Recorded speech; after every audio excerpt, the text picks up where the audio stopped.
एक गुरु और उसका शिष्य कहीं जा रहे थे। चलते चलते वो एक खेत के पास पहुंचे। वहां खेतों के बीच एक छोटा सा घर था। दोनों उस घर के पास पहुंचे और दरवाजा खटखटाया। गुरु जी को बहुत प्यास लगी थी। उन्होंने देखा कि घर के पास बहुत बड़ा खेत है और वह अच्छी उपजाऊ जमीन है। लेकिन उस खेत की हालत को देखकर लगता था कि उसका मालिक उस पर जरा भी ध्यान नहीं दे रहा था। अब जैसे ही दरवाजा खुला, अंदर से एक व्यक्ति निकला। उसके साथ उसकी पत्नी निकली और पीछे पीछे 3 बच्चे भी बाहर निकल आए। सभी फटे पुराने कपड़े पहने हुए थे। गुरु ने पूछा कि क्या हमें पानी मिल सकता है? हमें बहुत जोर से प्यास लगी है। वो आदमी गुरु और शिष्य को पानी पिलाया। पानी पीते पीते गुरुजी बोले, आपका खेत तो बहुत बड़ा है, पर लगता है आपने इसमें कोई फसल नहीं बोई है। आखिर आप लोग अपना गुजारा कैसे करते हैं? आदमी ने बोला, गुरुजी हमारे पास एक भैंस है। वो काफ़ी दूध देती है। दूध बेचकर कुछ पैसे मिल जाते हैं और जो दूध बच जाता है उसे हम खा पी जाते हैं और हमारा गुजारा ऐसे ही चल रहा है। अब वहाँ शाम होने वाली थी। गुरु और शिष्य ने सोचा कि आज की रात हम यहीं पर विश्राम करेंगे। गुरु ने उस आदमी से अनुमति लेकर रात को वहीं रुक गए। आधी रात हो चुकी थी। गुरु ने शिष्य को उठाया और एकदम धीरे से उसके कानों में बोला, चलो हमें अभी यहाँ से जाना है और साथ में इस भैंस को भी अपने साथ ले चलेंगे और इसे जंगल में ले जाकर कहीं दूर छोड़ देंगे। शिष्य को गुरु की बात पर थोड़ा सा अटपटा लगा और वो यकीन नहीं कर पा रहा था कि जिस गुरु से उसने विद्या सीखी, ज्ञान सीखा, वही गुरु आज उसे एक बुरा काम करने को बोल रहा है। फिर भी वो उसके गुरु थे, इसलिए वो गुरु की बात को मना नहीं कर सकता था। आखिर गुरु और शिष्य भैंस को लेकर जंगल की ओर निकल पड़े। अब भैंस को ऐसी जगह छोड़ दिया कि उसका वापस आना मुश्किल था। यह घटना शिष्य के मन में बैठ गई थी और करीब 10 साल के बाद जब वह शिष्य से एक बड़ा गुरु बना, तब उसने सोचा कि क्यों ना उस गलती को सुधारा जाए जो 10 साल पहले की थी। उस गरीब आदमी से मिलकर उसकी कुछ मदद की जाए। शिष्य चल दिया उस आदमी के पास। कुछ समय चलने के बाद वो शिष्य वहीं पहुंच गया जहां 10 साल पहले अपने गुरु के साथ पहुंचा था। मगर वो फिर से चौंक गया।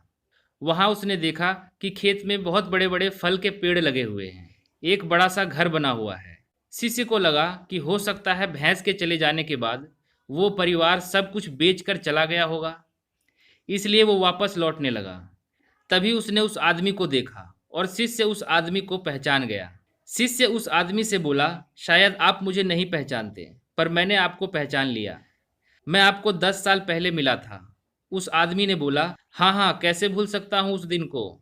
आप लोग तो बिना बताए ही चले गए।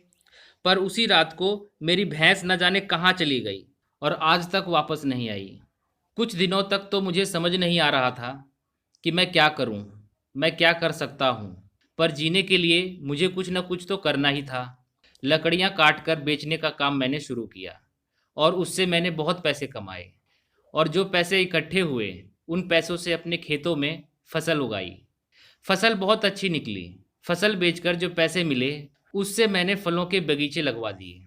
अब ये काम बहुत ही अच्छा चल पड़ा है और इस समय आसपास के कई गांव में सबसे बड़ा फलों का व्यापारी मैं ही हूँ।